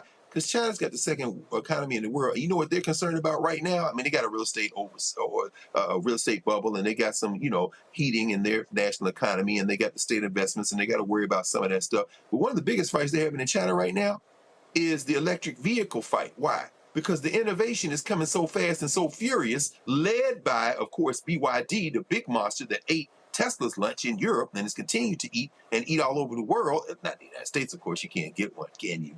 But their big fight now is the innovation is coming so fast that the damn prices for the electric vehicles are dropping so fast that the Chinese are worried about the fact that this is a problem. The cars are too cheap and they're too good. I'm saying all that as a backdrop to this. Young people don't watch CNN. Young people don't watch MSNBC, ABC, NBC, or CBS. Young people be on them phones and be on them screens, and they use the hell out of TikTok and Instagram and all that other stuff. And if these fascists take TikTok some kind of way, and I think China will have a word to say about that, even as you say, this guy from the Hudson Institute that they put as the ombudsman of CBS was defending Taiwan and some stuff when he was at the Hudson Institute. But even if they take it over and turn it into a fascist platform, you know how quick these kids going to abandon TikTok and go to something else? The problem these fascists have is that fascism is always defeated when enough people decide that they've had enough. And they're trying to get this thing to the finish line as if there's a finish line as fast as they can, but they don't understand the forces working against them, or they think somehow they can overcome them. This is a wait and see kind of thing, but if Ellison buys it, man, you done wasted your damn money, because ain't nobody watching that ish. The thing that is concerning here, Tim, is that when we talk about the social media platforms, many people said 2-3 months before the election how TikTok had changed. They can alter the algorithm at any time. We see Elon Musk does it as well. Mark Zuckerberg has been doing it. This is one of the reasons why we have been pushing Fanbase on here for folks to join Fanbase. So if you had 1 million followers, you can actually reach 1 million followers. You wouldn't be throttled. You wouldn't see those things along those lines. And that's the real concern here. But with this media consolidation by the right wing, it literally is about controlling the mechanism through which to communicate to people, the pipelines, how to reach them. And I was at a conference earlier this week, and I was imploring people to understand, folks, it's called mass media for a reason. You can have a town hall, you can have a gathering, you can have a Zoom call, but when you have the ability to communicate to people every single day, every single hour, every single minute, every single second, then you can truly affect, first of all, you can affect to create an effect of the hearts and minds of folks. Yeah, I mean, I think that's my biggest concern is Larry Ellison buying TikTok and there not being a place for most people to go. All of our social networking apps have algorithms, and all of them are owned by essentially right-wing billionaires. And I think the left has to get really serious about this alternative media. I mean, like Roland, you've been doing this longer than anybody, and I hope anybody who's listening is donating to you, because we frankly need you to be 100 times bigger than you are, and we need 100 other people to be 100 times bigger than they are. Because you're right, like the media consolidation is a very scary thing. Putting Barry Weiss in charge of political content on CBS News, and they're paying her $200 million for free press, which is basically a glorified Substack. I mean, it's clear, like you're right, like they aren't doing this necessarily for the revenue, they're doing it for the power, and then the revenue will come after that.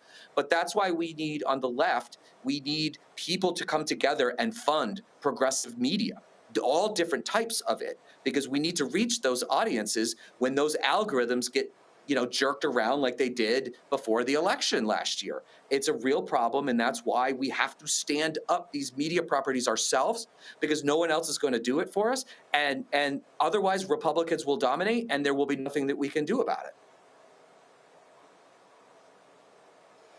Nola. I agree, Tim. You know, I have a small little show, you know, Nightcap on the Persist Network, which is run by women, powered by women, and we are having a hard time not just breaking through the algorithm, but finding funding. You know, our entire purpose is to counter the manosphere, but it's very hard to do that when you don't have the resources. But luckily, we have so many women in our network that, for instance, my show, I get great women, you know, to talk to and interview, but we haven't been able to break through. But, you know, I want to go back to something that Greg said.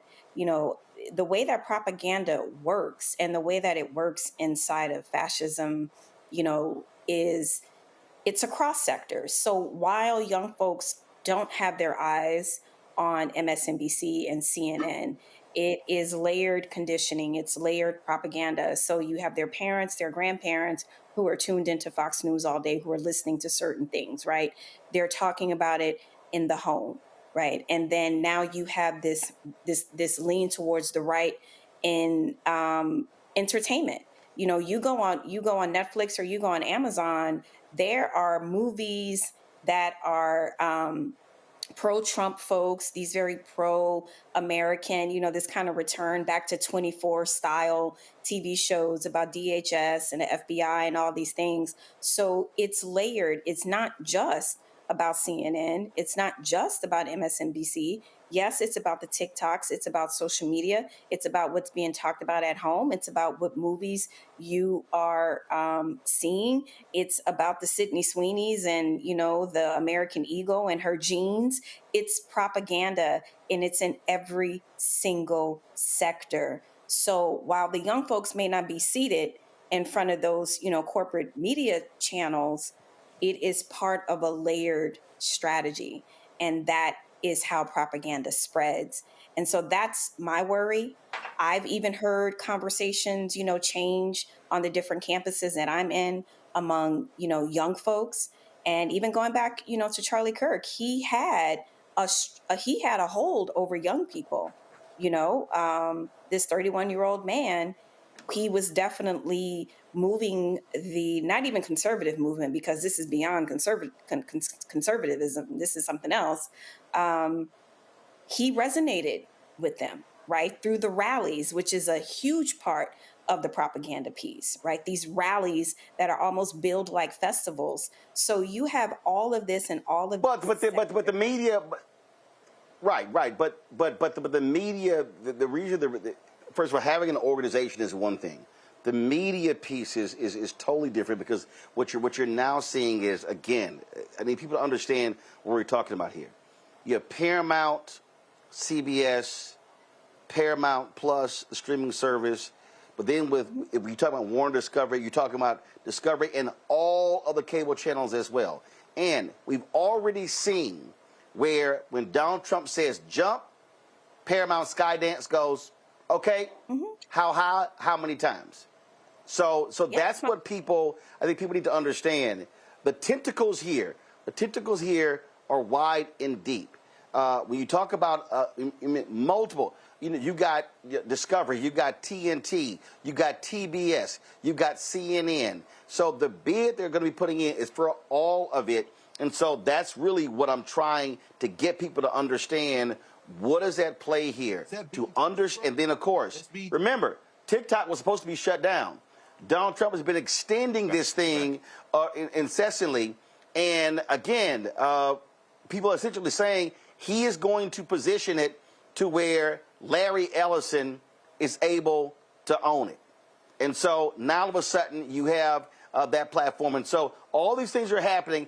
I just want people to understand what media is huge. Media plays a massive role in shaping people's viewpoint on so many issues. So whether it's legacy media, whether it's television, whether it's broadcast, cable, whether it's radio, billboards, advertising, now digital, movies, you name it, it is absolutely massive. I got to do this real quick, y'all. So I got to do this real quick. Target. The boycott Target continues. And they thought, hey, we're going to hire some black people, some black influencers. They got Kai Cenat and other people, you know, doing stuff in their stores. They thought, man, Back to school, man, we're going to be back in business. Oh, foot traffic declined for the 7th consecutive month in August. Now, a national teachers union has joined the boycott. That's right. Data from Placer.ai says Target foot traffic dropped 3.3% year over year. The week beginning August 25th, which included the Labor Day weekend, saw an even sharper decline of 4.6%, marking the retailer's steepest weekly drop in 7 weeks. Also on Labor Day, the American Federation of Teachers and the Chicago Teachers Union announced they were joining the boycott. It comes in response to Target scaling back a lot of its diversity, equity, inclusion initiatives earlier this year. And let me check, because I checked yesterday, because I got a phone call on this, and I checked yesterday. Target stock is up. But yesterday, Target stock had not been that low, y'all, in 5. Matter of fact, where it is now, if I'm looking right here. So on September 11th, 2020, Target stock was $147.65. And then it went as high as $261, and then it dropped, to $147 on July 8th, 2022. Then you had more drops, and then it went all the way down to a low of $107 on $107.23 on October 27th, 2023. Then it went up. It went up to $168, $171. Well, guess what? That stock price now is at its lowest point in 5 years. So right now, Target stock closed at $91.52. That's the lowest it's been in 5 years. How about them apples, no? I mean, what you always say, FAFO. I mean, I don't know what else to say. It makes me kind of giddy. I wish that method was applied, to other companies.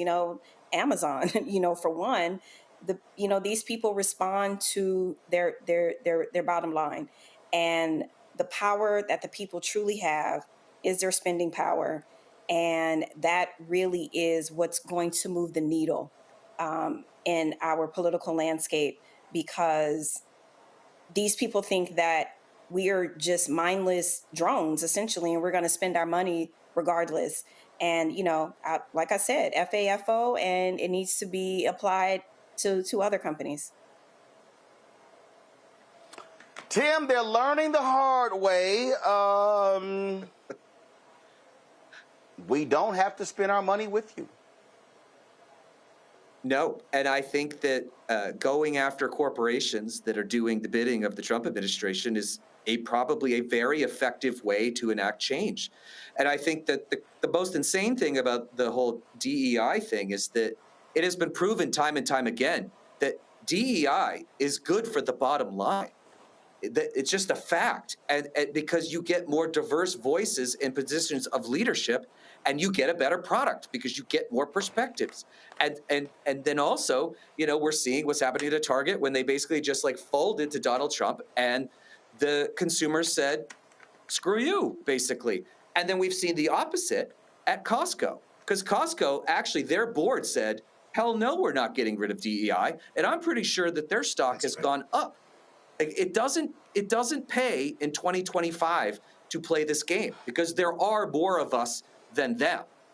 When I'm talking about progressives compared to these, the anti-DEI thing is just a racist reaction to people of color getting more positions of power, which is long overdue, and still not even remotely close to where we need to be. But this is what America wants. America actually does want DEI in general, and people need to understand that it's not just morally the right thing to do. Financially, it also is the right thing to do. And Target has effed around, and they certainly are finding out now. So, Greg, to that point Tim just made, the last 5 years, Target's stock is down 38%. in the last 5 years, Costco stock is up 184%. Of course, this whole thing started around January 24th. That's when Target announced the DEI. Costco stock was $939.68. It went up to $1,048 on February 28th. It went down. It went back up. It closed today at $964.32, which is over the last month, it's down 2%, but last 6 months it's up 3.6%. But go right ahead. Well, brother, I echo what you said, Tim. I think brand loyalty, I think the idea that you're part of a movement bigger than you is the kind of thing that capitalism has always seized on, but it's also the kind of thing that can defeat the predatory capitalism, which some people would say predatory capitalism is redundant. But you know, to tie these things together, and you've already kind of laid it out, we talk about mass media, we talk about, and I agree with you, Nola, about that whole layering and how people are affected. Somehow, Target's timing was terrible. And for a brief moment, Target leapt above like a fish above the sea, and everybody saw Target and said, that's the one. Now, as you say, Tim, if that can be replicated, we get the list. I think about the anti-apartheid movement when I was an undergrad at Tennessee State. We have a list. I still don't buy some of those products because we were, they leapt above the fray for a moment. We said, Nelson Mandela, who is that? Oh, Winnie Mandela. Wait, Reebok? Or is it, Gulf? Oh, hell no. And then that left. Now, capturing that is possible. And as you said, a combination of mass media and the delivery system is necessary in that. And Roland, remember, this was, how long ago was that, brother? Was it 23 when they got rid of Dr. McElroy at Texas A&M? I'm trying. The sister, this journalist. She, and remember, you came on here and let them have holy hell, including telling black athletes not to play for Texas A&M. Now, I'm not saying anybody signed or didn't sign, but merely that momentum that I know you played a major part in, the president of Texas A&M resigned that summer. Because she had botched this, and they had left this sister out to dry. Now I'm saying that fast forward to now. I read an article in today's New York Times, the president of Ohio State kind of hinting at the idea that maybe the Ohio State should get an outsized cut of the Big Ten money, the television money, and maybe one day, he didn't say this, but they were speculating that Ohio State may leave the Big Ten. Maybe Penn State will go and they'll form a superstar conference, a mega conference, maybe get Alabama and some other. Well, guess what? Learn this lesson from what's happening to Target right now. Y'all keep this white nationalism up. Please keep it up. Because if you punch through the consciousness of enough black people, and that layering with the adults and the middle-aged folk and the young and the younger than them folk begin to affect the mind of these children and these teenagers. When the first two or three are those women athletes saying, I love Dawn Staley, but I'm not playing for the University of South Carolina. I'm not playing for the University of Texas. And then a couple of football players say, I'm not playing for Oklahoma. I'm not playing for Ohio State. I'm going to go to Central State, or I'm going to go play. I could play for Grambling, or I could play basketball at Jackson State. This was Deion Sanders' mixed opportunity because he was one of those fish that leapt up just above, and we captured the imagination. I think what this Target thing signals is, if you can capture the imagination for a split second, the role of media, you might possibly be able to trigger something that can bring this entire house of cards down. That to me is enough on its own to support the Black Star Network. BET is toast. Isn't BET owned by Paramount? Paramount owns BET. Paramount. Yeah, and they got a 1 hour news show per month that nobody watches. So that's it. I want to close the show out with this here. Yes. Right. So I'm going to close the show out with this here. I'm not far from Austin, Texas, and just so y'all understand, so we all know black parents got to give their kids to talk, especially their black sons, when it comes to how to deal with police. Well, you got this alt-right pastor, Joe Webon, who goes on the podcast and says that white parents need to give their kids the talk. Listen. If you're a Christian white parent who loves the Lord and loves your children, that you need to have the talk. The talk that we're referencing is the talk that takes your children according to their maturity at the proper time, the appropriate time, and says, there are certain parts of town that you cannot go. And there are certain people that you cannot be around. Yep. Right? If there's someone who is black in our church, and they've been in our church, and we know them, and they love the Lord Jesus Christ, great. We're not talking about that person, but we're talking about when you go into a crowd of people. If you go into a crowd of strangers, and they're white strangers, there's some danger. If they're black strangers, there is 30 times more danger. Them's the facts. And it is actually a failure of your parental duty. White parents, please hear me. If you teach your children growing up, if you lie to them and say, all people and all races of people in our country are the same. They are not. You are actually depriving your child of factual, truthful information that could save their life. So let me help y'all out. If you're black and you attend Covenant Bible Church in Georgetown, your ass crazy. If you literally sit under the stewardship of that racist, then you must absolutely belong to the Clarence Thomas fan club. If you are black and you are anywhere near that church, then Jordan Peele was talking about your ass and Get Out. Now, this guy, he's also the founder of a white Christian nationalist website called Right Response Ministries. And the thing here, Tim, that people need to understand is white pastors like this guy all around the country. These are the people, I forgot that other crazy fool in Tennessee said, if you're a Democrat, get out of my church, you're demonic. These are the people who have been advocating for Trump, and they changed the rule for the IRS to allow them to endorse from the pulpit. These are the fake Christians. These are the people who are not real Christians, or they are, as Bishop Barber says, these are the people who advocate that slave-holding religion or that slave-holding Christianity.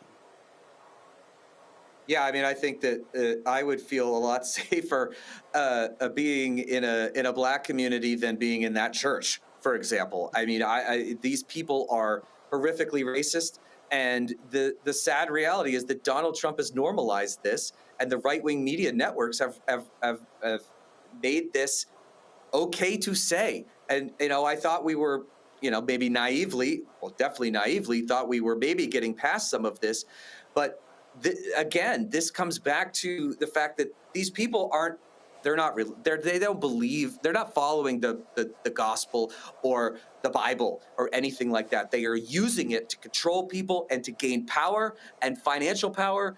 And it has absolutely nothing to do with what is in that book.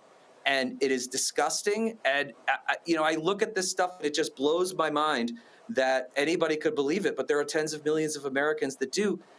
And we have a lot of work to do to push back and push this into the gutter where it absolutely belongs. Yep, and they're just showing, guys like him, if you are a member of that church, we don't want nothing to do with you, Nola, because you are delusional as well. This isn't about Christianity. I'm not even about to sit here and waste my Christian breath on talking about what the gospel is and what it isn't. I always ask people if they've ever seen The Black Klansman and if they saw the end of the movie when Spike Lee does this wonderful job of explaining David Duke's long plan of infiltration.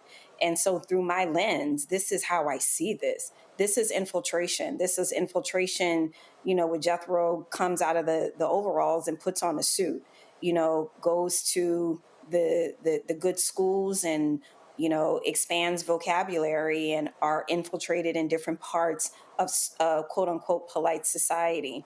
Even though his delivery was calm, as if, you know, I'm relatable and I'm the sensitive guy. I'm not trying to be a racist. You know, Black Christians, as we define them, are okay, but it's those other ones, right? So this is us versus them, plain and simple. It is not the gospel. There is nothing that Jesus taught about that was rooted in hate. So it's laughable. It's disgusting. And in my view, the thing that, you know, they project a lot, the thing that they call demonic is exactly this. You are using the word of God and you are turning it and twisting it into something gross and detestable. But before we go, Roland, I want to say, you know, one thing. As we are sitting here in reflection of 9/11 and all the things that are going on in our country, there is something else that is also going on that is equally scary, and that is what recently happened in Poland with 19 Russian drones entered Poland's airspace. So in as much as we have things going on here domestically, we also have to keep our eyes on what's happening around the world. And Hitler in 1939 invaded Poland in September. So these echoes, these historical echoes, you know, we're not just feeling them here domestically, it's happening around the world. And so I know we are all overwhelmed and exhausted, but there's a lot that's going on. Right. I just want people to be awake and aware. Well, what we're dealing with here, again, Greg, we've seen preachers like this here. These are the folks who meet with Trump. They're the people who met with numerous presidents and mayors and whatever. That dude that will feel right at home if the White Citizens Council came back, because no doubt he would be elected chair. Maybe. Yeah, maybe he would be elected chair. He'd certainly be a member. Maybe he'd be elected chair. But I mean, the reason I was laughing, look at him. Look at him. See, this is the kind of thing that they try to get to trigger. I don't know that he could get elected because they be looking at him, look at your corny ass. Ain't nobody going to make you the leader or nothing. This is a man. Look at this guy, man. So I guess what I'm saying is this. See, Charlie Kirk was murdered yesterday, and it's a tragedy, and nobody should be killed. There's a common theme running through this whole thing. These are the people who have lived their whole lives being ground into self-esteem dust by people who have clowned them for how they look, how they sound. And it's a tragedy because that's the kind of thing that nobody should have to endure. But they found in this movement, in this white nationalist movement, in this male-centered movement, some reason for being. They can be important. And I guess what I'm saying is, and Noah, thank you for bringing up what happened in Poland, because the way I understand it, right, they evoked Article 4, rather the NATO Charter, which is the step they need to do before they go to number 5. We might be on the verge of World War. Right, that might be that's probably the biggest story of the week, what you just debated. These Russians messing around here on this border, and of course, their wholly owned subsidiary. I can see Putin making a call to Trump and say, hey, P-boy, stay out of it. I mean, very easily. I mean, there's something going on in the world right now that's going to render all this irrelevant, but I'll end with this. You know, people who feel like they've been diminished, they've been demeaned, people who feel like they failed in life, those people flock to people like we just saw. It isn't just the message. It's the ethos. It's the avatar. It's the image. And so you see disheveled-ass Steve Bannon, who's a millionaire, leading these lemmings off the cliff. You see guys like this talking very calm in their dad jeans, with hiding behind their fake beard, with their little man, whatever that shit is that you put in to make your beard go dark, with them glasses on, looking like he's trying to grow a chin like Tom Cotton. I don't know what it is in Missouri, and the senators ain't got no chins, whether it's Tom Cotton or Eric Schmidt, but this guy would be right at home, like his neck goes right up to his lip. And so he's talking about giving the talk. Ain't nobody listening to you, man. You fuck around, get your ass whipped out here in these streets. Ain't no, listen. If you're black, like you say, Ron, and you listen to that dude, you got bigger problems than to talk. We just need to get our act. I'm sorry, no. I'm looking at the guy like, come on, man. Really? Really? Like you said, bro. Like you say, no, they can already start World War III. And this boy right here who looks like, what's his name? Listen, our children would drag this man for filth. He looks like, what's that guy that made Star Wars? Who's the Lucas? He George looks like Lucas? a cartoon version of George Lucas. Yeah, that's exactly like a cartoon George Lucas. Ain't nobody listening to you. Get the Anyway, I'm sorry. Let me stop. I don't even know. I don't even know if he went to seminary. All right, y'all. That is it for us. Next week, we prepared some stuff last week. The best. We prepared some stuff for y'all. We were going to play the best of the last 7 years of Roland Martin Unfiltered. We've been so busy with stories. And we're gonna roll that Monday and Tuesday. And we'll get y'all know. Y'all remember Philip from Indianapolis? That boy being in witness protection after I destroyed him.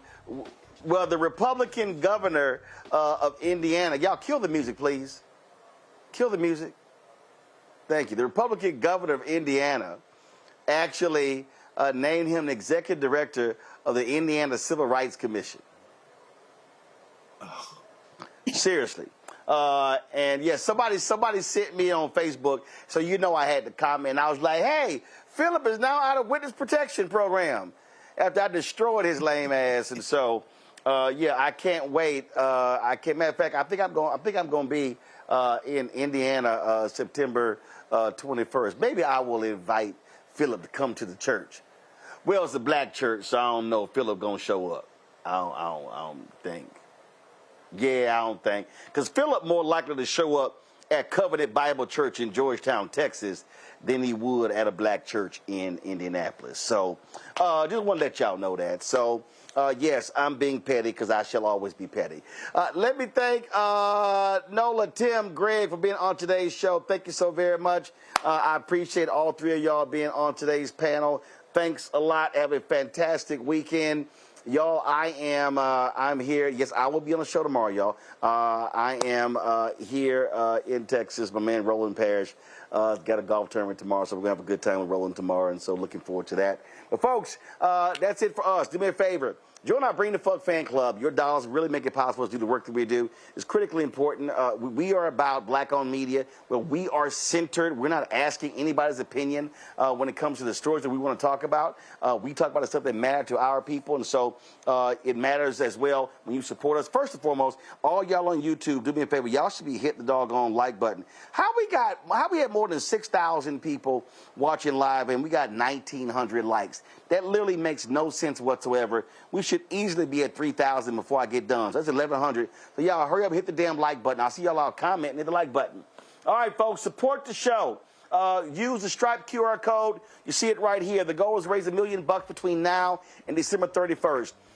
If you want to use Cash App, use the Stripe QR code. Credit card applications as well. PayPal's R Martin Unfiltered. Venmo RM Unfiltered. Zelle Roland at RolandSMartin.com. Roland at RolandMartinUnfiltered.com.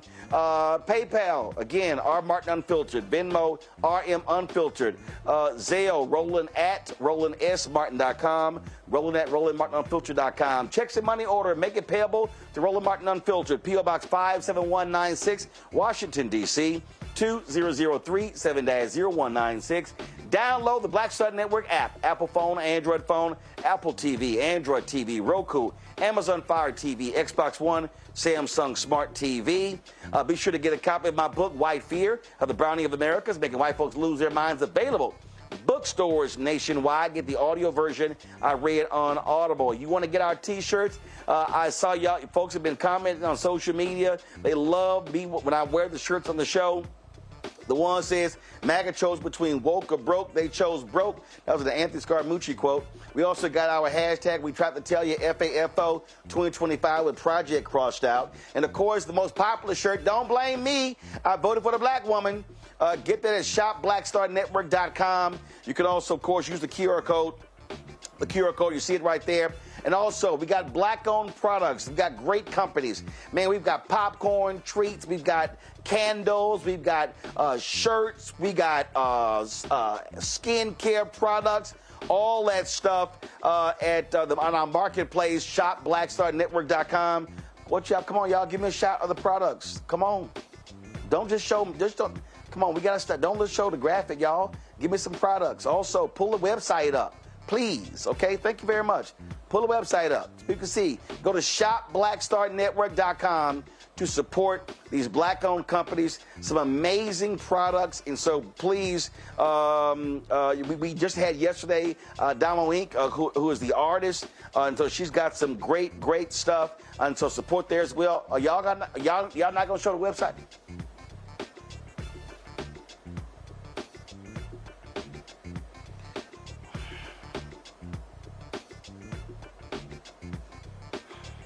We're not gonna have a shot of the products on my desk? I understand, we do this every day. No, I don't wanna see the graphic. Show the products on the desk, please. We do this every day. Show the website.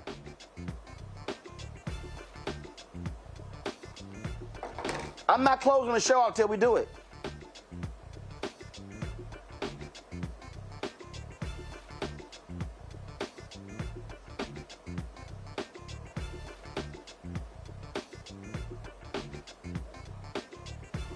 Well, I don't understand. We should have the lights on every day. We do this at the end of the show every day. When I'm not there, get this done right, y'all. I shouldn't have to be asking for this live on the air. This is the website, shopblackstarnetwork.com. Y'all see the products on there? Those are the art pieces. We got other companies on there as well. We've got the candles that smell like your favorite desserts. We got all of that, okay? We got skincare products, all sort of stuff like that as well on shopblackstarnetwork.com. And so there you go. So please support those owners. All right, folks, don't forget to also download the app Fanbase. Download the app Fanbase. And if you want to support Fanbase by investing, go to startengine.com/Fanbase. Startengine.com/Fanbase. All right, that's it. I'll see y'all tomorrow right here. Roland Martin Unfiltered on the Black Star Network, live from Texas. Holla!